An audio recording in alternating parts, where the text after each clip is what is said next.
जी तो दोस्तों, मैं इस वक्त लाहौर के मियानी साहब कब्रिस्तान में मौजूद हूँ और आज हम आपको लेकर जा रहे हैं उर्दू के एक बड़े मोतबर और अपने वक्त के बड़े मशहूर तरीन शायर अख्तर शिरानी की आखिरी आरामगाह पर, जो मियानी साहब में बहावलपुर रोड के आस पास ही किसी अहाते में दफन है। मैं ये दो अहाते तो जो अभी तक चेक कर चुका हूँ, मुझे वहाँ अख्तर शिरानी की कब्र नजर नहीं आई, लेकिन बहरहाल जी उनको तलाश करने की हमारी कोशिश जारी रहेगी। और पहले थोड़ा सा आपको कब्रिस्तान का व्यू दिखाते हैं और फिर देखते हैं कि अख्तर शिरानी की कब्र कहाँ और किस जगह पे वाक़ई है। एक हाथे से तो मैं फिर आया हूँ जी, वहाँ तो नहीं उनकी कब्र। अब ये दूसरे हाथी की तरफ चलते हैं।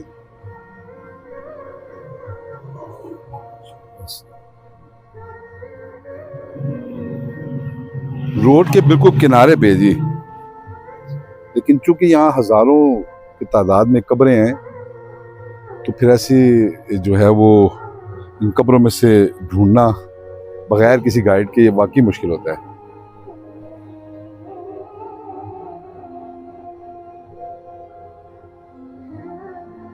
चलिए जी, अब किसी और हाथी की तरफ चलते हैं, क्योंकि जो एड्रेस दिया गया था उसके मुताबिक तो यही होनी चाहिए थी कब्र। चलिए जी, बाहर निकल के देखते हैं, सामने हाथी की तरफ चलते हैं।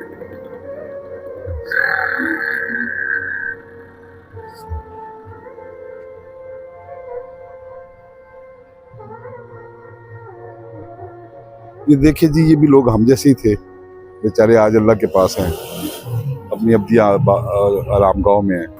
चलिए जी, फिर किसी और हाथे में चेक करते हैं। अभी एक और हाथ है जी, अल्लाह।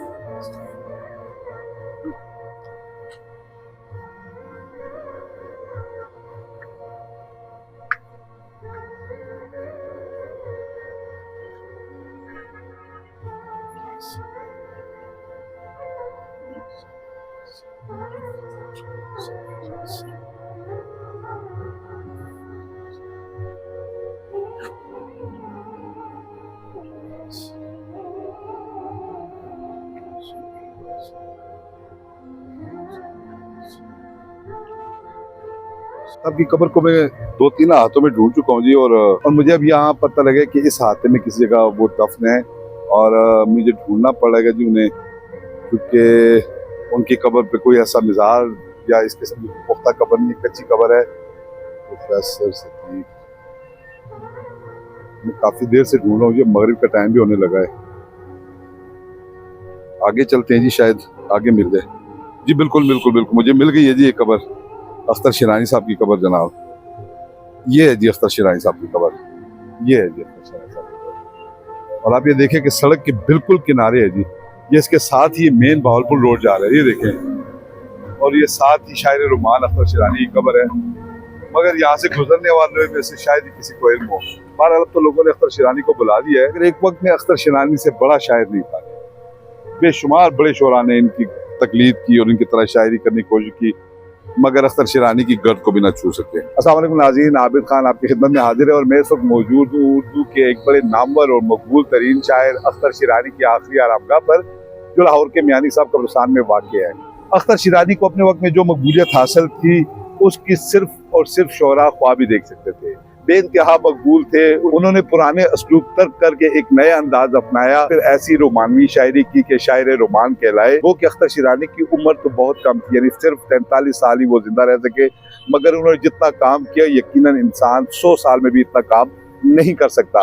आज उनकी कब्र गुमनाम पड़ी है, मगर ये उस शख्स की कब्र है जो एक वक्त में लाखों दिलों की धड़कन था। अख्तर शिरानी 4 मई 1905 को भारतीय रियासत राजस्थान के इलाके टोनक में पैदा हुए। उनका ताल्लुक अफगानिस्तान के शिरानी कबीले से था। उनके वालिद हाफिज महमूद शिरानी आलिम दीन थे और बड़े आला पाए के उस्ताद थे। दाऊद खान या अख्तर शिरानी छोटी उम्र में ही लाहौर चले आए। उन्होंने मुंशी फाजिल और अदबी फाजिल की डिग्रियां हासिल की। अपने वालिद की तमाम तर काविशों के बावजूद वो अपनी तालीम जारी न रख सके और कुल वक्ती शायर बन गए। शायरी में मौलाना ताजवर नजीब आबादी उनके उस्ताद थे। अख्तर शिरानी के मजमूई तौर पर 9 शेरी मजमूए शाया हुए, जिनमें अख्तरिस्तान, लाला तूर, तयूर आवारा, नगमा हरम, सुबह बेदार। वो कुछ अदबी जरायद के मुदीर भी रहे। 1948 को सिर्फ 43 साल की उम्र में अख्तर शिरानी दारिफानी से कूच कर गए। अख्तर शिरानी का अपने दौर के जदीद लहजे के शोराए कराम में शुमार होता था, जिन्होंने शायरी में कई नए तजुर्बात किए, उसे नया लहजा अता किया। उनकी इनफरादियत का एतराफ उस दौर के तमाम मारूफ शुराए कराम ने भी किया। उनकी शायरी को सराहने वालों में अपने दौर के मुमताज तरीन शायर फैज अहमद फैज भी शामिल थे। बकौल फैज शिरानी का उन शुराए कराम में शुमार होता है जिन्होंने अपने दौर की शायरी को जिद्दत अता की। उन्होंने उस दौर की नस्ल को हुस्न इश्क के शराब से निकाल कर हकीकत की दुनिया में लाने की कोशिश की और इसमें वो किसी हद तक कामयाब भी रहे। अख्तर शिरानी जिस दौर में शायरी के मैदान में वारिद हुए उस वक्त हाले दिल बयान करने वाले शायर भी मौजूद थे। एक अजनबियत सी महसूस होती थी। उन्हें महसूस होता था कि उनके पुराने शेर का हुस्न ख्याली और गैर मई है। अख्तर शिरानी ने जिस दौर में शायरी शुरू की उस दौर में बहुत से शोरा हुस्न इश्क पर अपना कलाम लिख रहे थे, लेकिन हम असर नौजवान उनसे एक अजनबियत महसूस करते थे। 20वीं सदी के नौजवानों को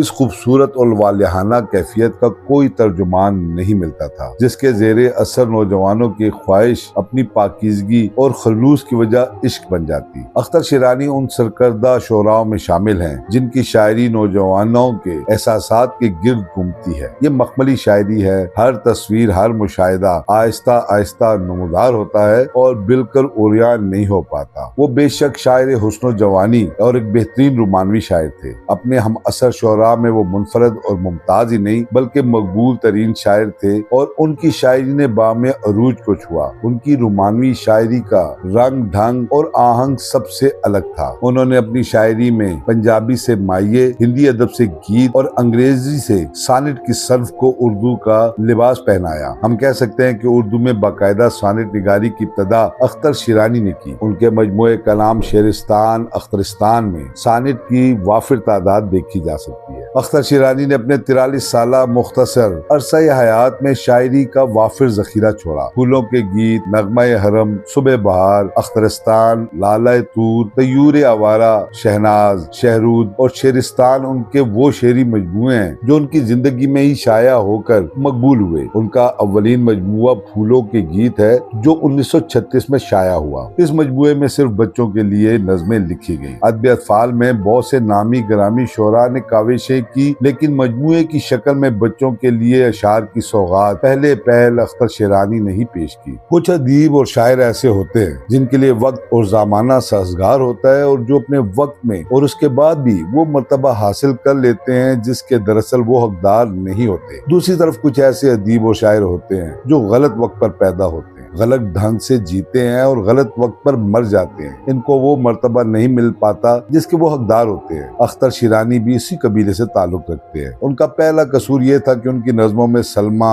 अजरा और रिहाना के नाम कसरत से आए और दूसरा कसूर यह था कि वो तरक्की पसंद नहीं थे, जबकि उनके ऐद में और उसके बाद तवील अरसा तक तख्लीक और तनकीद पर तरक्की पसंदों की हुक्मरानी रही। लिहाजा जमाने ने बड़ी फराग दिली का सबूत देते हुए उनके शायर रुमान की सनद देकर उनका नामा अमाल बंद कर दिया। अख्तर शिरानी ने सिर्फ 43 साल की उम्र में उन्होंने अपनी मुख्तसर जिंदगी में इतना कुछ लिखा जो लोग अपनी तवील उम्र में भी नहीं लिख पाते। उर्दू तनकीद पर अख्तर शिरानी का जो कर्ज है वो उसे अभी तक पूरी तरह अदा नहीं कर पाई। उनके कुछ अशार मुलाहिजा फरमाएं, कांटों से दिल लगाओ जो ताउम्र साथ दें, फूलों का क्या जो सांस की गर्मी न सह सके, गमे जमाना ने मजबूर कर दिया वरना ये आरज़ू थी कि बस तेरी आरज़ू करते, कुछ तो तन्हाई की रातों में सहारा होता, तुम न होते न सही जिक्र तुम्हारा होता, थक गए हम करते करते इंतजार, एक कयामत उनका आना हो गया, जिंदगी कितनी मुसर्रत से गुजरती यार अब।